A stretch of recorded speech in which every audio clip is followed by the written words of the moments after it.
नमस्कार। आज बात करते हैं अक्षय तृतीया की। सिर्फ सोना खरीदने का दिन नहीं, यह उससे कहीं ज्यादा है। यह एक ऐसे रहस्य से जुड़ा दिन है जो कभी न खत्म होने वाली समृद्धि का वादा करता है। तो चलिए आज इस राज से पर्दा उठाते हैं। हम सबने सुना है कि इस दिन कुछ भी शुरू करो या कुछ भी खरीदो तो वो फलता फूलता है। पर कभी सोचा है कि आखिर ऐसा क्यों होता है? क्या है इस दिन में इतना खास? जवाब सिर्फ हमारी परंपराओं में नहीं, बल्कि कुछ बहुत ही शक्तिशाली कहानियों में छुपा है।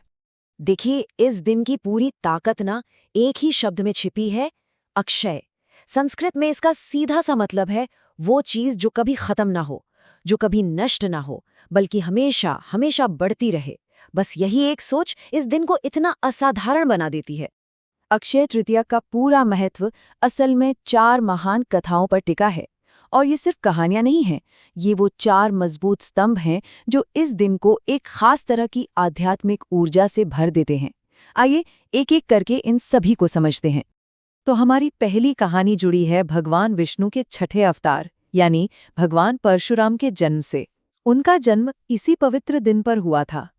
ऐसा माना जाता है कि उनका अवतार धरती पर धर्म मतलब कि सत्य और न्याय को फिर से स्थापित करने के लिए हुआ था।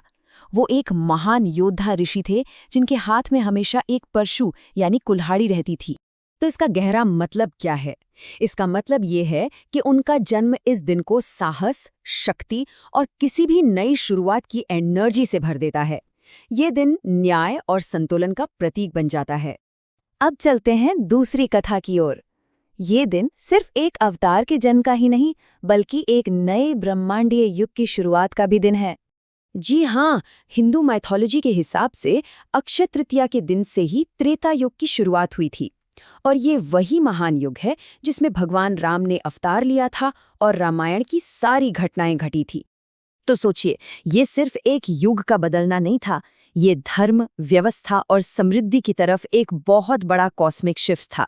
और शायद इसीलिए इस दिन को किसी भी नई शुरुआत के लिए इतना पावरफुल माना जाता है। हमारी तीसरी कहानी ये हमें ले चलती है महाभारत के समय में। और ये कहानी है एक दिव्य पात्र मतलब एक जादुई बर्तन की।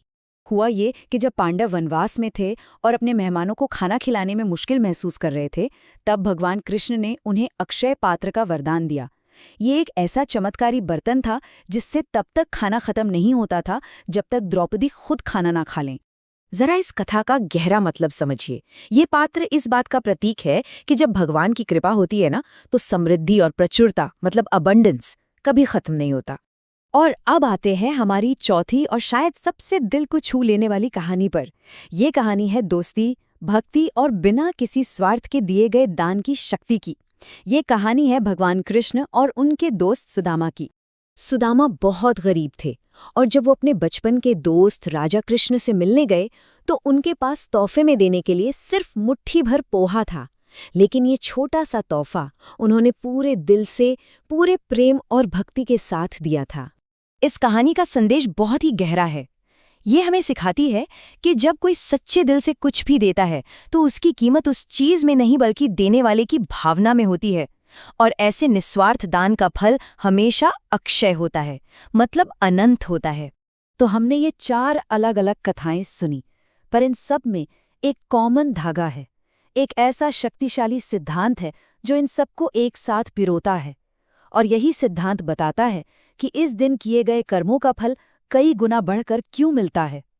तो चलिए इन चारों कथाओं के सार को एक साथ देखते हैं। भगवान परशुराम साहस और न्याय के प्रतीक हैं, त्रेता युग धर्म और व्यवस्था का, अक्षय पात्र कभी न खत्म होने वाली प्रचुरता का, और कृष्ण सुदामा की कथा शुद्ध भक्ति का। इन सभी का मूल भाव एक ही है, एक पॉजिटिव एनर्जी का निर्माण। और यही वो सुनहरा नियम है जो इन सभी कहानियों को एक साथ बांधता है। मान्यता ये है कि इस दिन किया गया कोई भी अच्छा काम, कोई भी निवेश या कोई भी दान कभी खत्म नहीं होता, बल्कि अनंत रूप से बढ़ता रहता है। अरे इसे एक तरह का स्पिरिचुअल कंपाउंड इंटरेस्ट समझिए। तो अब ये समझना आसान हो जाता है ना कि कैसे इस पुराने सिद्धांत ने हमारी आज की मॉडर्न परंपराओं को बनाया है। इसी अनंत वृद्धि के नियम पर विश्वास करके ही तो लोग इस दिन सोना और प्रॉपर्टी में इन्वेस्ट करते हैं, नए बिजनेस शुरू करते हैं और दिल खोलकर दान करते हैं, क्योंकि मन में ये विश्वास होता है कि इस दिन शुरू की गई कोई भी चीज़ हमेशा साथ रहेगी और बढ़ती ही जाएगी। इन तस्वीरों को देखिए, ये हमें दिखाती हैं कि कैसे हजारों साल पुरानी ये कथाएं आज भी हमारी जिंदगी और हमारी परंपराओं पर कितना गहरा असर डाल रही हैं। हो सकता है समय के साथ रूप बदल गया हो, लेकिन सार आज भी वही है। तो इस पूरी चर्चा का आखिरी और सबसे जरूरी संदेश क्या है? ये सिर्फ पैसे या चीजों के बारे में नहीं है। अक्षय तृतीया की असली सीख तो ये है कि सच्ची समृद्धि तब मिलती है जब हम शुद्ध इरादों के साथ कोई काम शुरू करते हैं, बिना किसी उम्मीद के दूसरों को कुछ देते हैं और एक अटूट विश्वास के साथ अपने भविष्य को बनाते हैं। और जाते जाते एक सवाल जरा सोचिएगा इस पर।